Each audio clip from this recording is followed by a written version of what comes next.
Hello everyone, আসসালামু আলাইকুম। চলে এসেছি আরও একটা নতুন ভিডিও নিয়ে। ফার্স্টে রাস্তা যখন দেখতে পেরেছেন বুঝতে পেরেছেন আমরা কোথাও বেড়াতে যেতে বের হয়েছি। গ্যাচ করেন তো সবাই আমরা কোথায় যাচ্ছি। এটা হচ্ছে যেটা এলিভেটেড অ্যাক্সেস রোড হয়েছে, ওটা এখন অবশ্য নাম দিয়েছে, ভুলে গেছি নামটা। আচ্ছা, শহীদ আকরাম উড়াল সড়ক। আচ্ছা, এরপর আমরা যাচ্ছিলাম ডিসি পার্কে, যেটার ভিডিও আপনাদের জন্য আমি আবার নিয়ে আসবো বলেছিলাম, কারণ গতবারে আমাদের যাওয়াটা ব্যর্থ হয়েছে। তো যেহেতু আমরা যাওয়ার নিয়ত একবার করেছি, অবশ্যই যাব আর আপনাদেরকে দেখাবো বলেছিলাম, তাই আমরা আবারও চলে যাচ্ছি ডিসি পার্কে। এবারও মোটামুটি জ্যাম ছিল, বাট গতবার চেয়ে অনেকটা কম। আমি রাস্তার কথা বলছি, ভিতরের কথা বলিনি। ডিসি পার্কে ফার্স্টে আমরা এসে গাড়িটা পার্কিং করলাম, এরপর চলে যাচ্ছি ডিসি পার্কের মেন গেট দিয়ে। ওখান থেকে আমরা টিকিট কালেক্ট করার জন্য গিয়েছিলাম। এরপর আমরা টিকিট কালেক্ট করে, এখানে টিকিট হচ্ছে জনপ্রতি 50 টাকা করে। টিকিট কালেক্ট করে সোজাই ঢুকে পড়লাম ডিসি পার্কের ভেতরে। ডিসি পার্কে ঢুকেই খুব ভালো লাগে আসলে, গতবারও বলেছি সেটা। এরপর এখানে একটা গেস্টের জন্য, বিশেষ করে ওদের যেগুলো মেইন গেস্ট আছে ওগুলোর জন্য ওরা একটা জায়গাকে আলাদা করে রেখেছে। আমরা ওইখানে কিছুক্ষণ দাঁড়িয়েছিলাম। এরপর সবাই মিলে বলতে আমরাই কয়েকটা ছবি নিলাম ওই জায়গাটাতে দাঁড়িয়ে। এরপর আবারও ছবি নেওয়ার পরে আবারও হাঁটা শুরু করলাম সামনের দিকে, কারণ গতবারে কিছুই দেখা হয়নি আমাদের, যেটা আপনারাও জানেন, আপনাদের সাথে শেয়ার করেছিলাম। এরপর ছবি নেওয়ার পরে আমরা এগিয়ে যাচ্ছি সামনের দিকে। আসলে ডিসি পার্কের পরিবেশটা খুবই সুন্দর।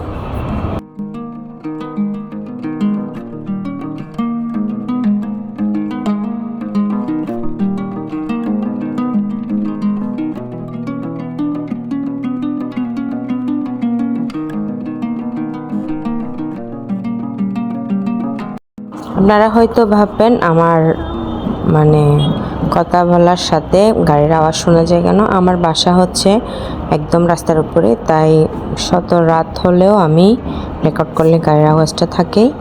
এরপর আমার হাজব্যান্ড ওদের বাচ্চাদেরকে নিয়ে ছবি উঠালো। এখানে ফুলের মেলার যে আকর্ষণটা ওটা এখান থেকেই শুরু।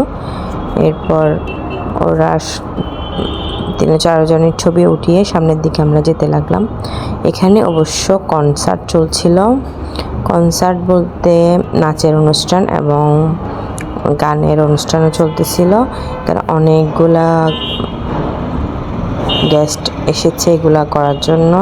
বিভিন্ন সংগঠন থেকে ওরা নাচের জন্য মানুষ বলেন আর নৃত্য যারা করে ওদেরকে হায়ার করেছিল।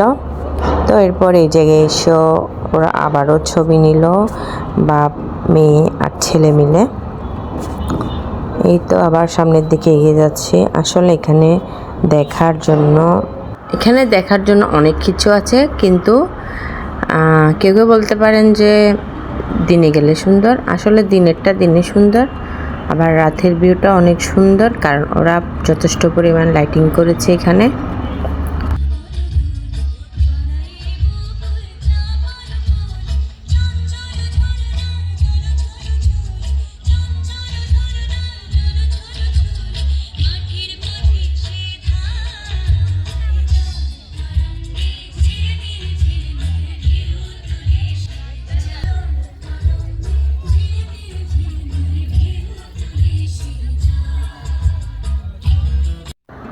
তো হাঁটতে হাঁটতে আবারও ছবি উঠালাম আমরা, কারণ এখানে দেখতে এতটা সুন্দর লাগছিল, ছবি না উঠে পারা যাচ্ছিল না।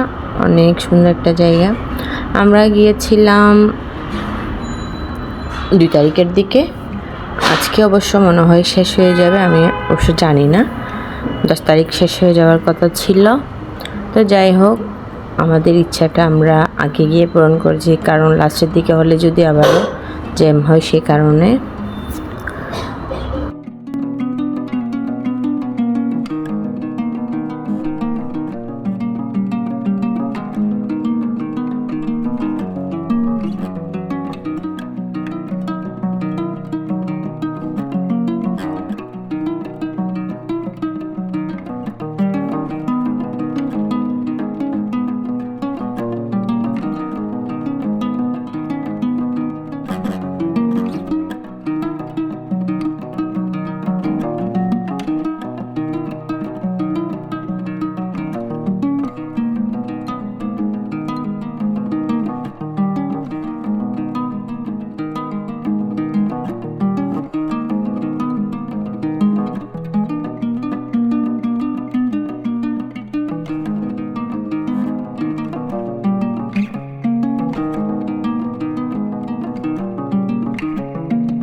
এরপর আমরা ফুলের মেলার লাস্ট পর্যায়ে গিয়ে ওখান থেকে আবারও ব্যাক করলাম, আবার সামনের দিকে এগিয়ে যাচ্ছি। এদিকে অবশ্য মেন আকর্ষণ হচ্ছে যেটা ময়ূর দিয়ে ফুলকে ডিজাইন করা হয়েছে আর প্রজাপতি দিয়ে, এই দুটো বেশি সুন্দর লেগেছিল।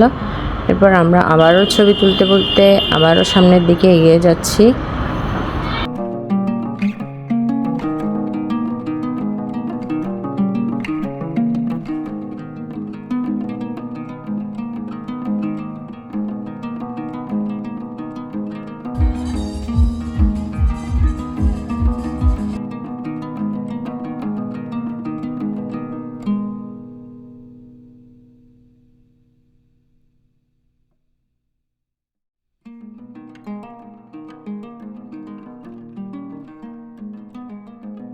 ও বেতার শিল্পী আনিকা দাস চৌধুরী। এই পর্যায়ে একক সঙ্গীত পরিবেশন করবেন টিভি ও বেতার শিল্পী আনিকা দাস চৌধুরী।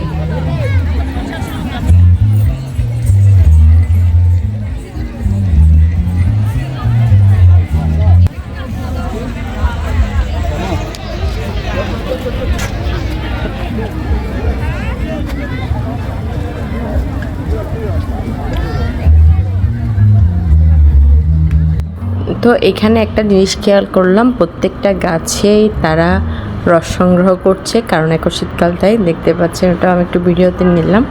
এরপর আমরা আবারও হেঁটে হেঁটে সামনের দিকে চলে আসছি। এখন মেয়েরা বায়না করলো ওরা নাকি লেকে যেগুলা নৌকা আছে এগুলাতে চড়বে। তো আমরা সামনে গিয়েই ওখানের কাউন্টার আছে, কাউন্টার থেকে টিকিট সংগ্রহ করে এরপর লেকটাতে মানে নৌকা চড়ার জন্য ওখানে চলে গেলাম। নৌকা বলতে বোটটা চড়ার জন্য ওখানে চলে গেলাম সামনের কাউন্টারে।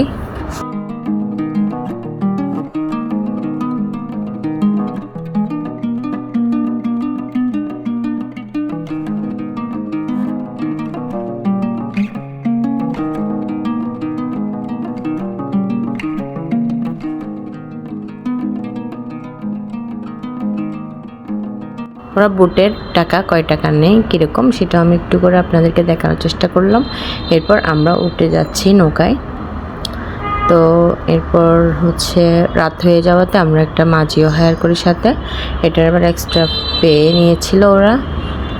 তো আমরা পুরাটাই লেক সুন্দর করে ঘুরে আসলাম। অনেকটা ভালো লেগেছে কারণ পরিবেশটা খুবই শান্ত ছিল। কারণ আমরা গিয়েছি ওই রকম করে, যেহেতু একবার আমরা ধোঁকা খেয়েছি গিয়ে কিছুই করতে পারিনি, সেজন্য আমরা মানে শুক্র শনিবার ছাড়া ঠিক বারটা মনে নেই ওই রকম করেই গিয়েছি। মেবি রবিবার অথবা সোমবার হতে পারে।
তো অনেকক্ষণ হাঁটাহাঁটি ঘোরাঘুরি এগুলো শেষ করে চলে গিয়েছিলাম আমরা রেস্টুরেন্টে। এখানে অনেকগুলো রেস্টুরেন্ট আছে, আমরা এটাতে বসার কারণ মূলত হচ্ছে আমাদের একটা রিলেটিভ আছে ওখানে, যিনি এখানে থাকেন। তো ওই হিসাবে উনি আমাদেরকে ইনভাইট করেছিল ওনার রেস্টুরেন্টের জন্য আমরা বসি। তো ওনার রেস্টুরেন্টের নামটা ঠিক এখানে ভিডিওতে আছে, বাট আমার মনে নেই, নামটা ভুলে গিয়েছি। তো এরপর আমরা আমাদের অর্ডারগুলো করি, তারপর হচ্ছে আমরা খাওয়া দাওয়া শেষ করে আবারও বাসায় ফিরে আসি। তো আমার ভিডিওটা এই পর্যন্তই, দেখতে থাকুন আর সামনের ভিডিও দেখার আমন্ত্রণ জানিয়ে এখানেই শেষ করছি। সবাই দোয়া করবেন, ভালো থাকবেন, আল্লাহ হাফেজ।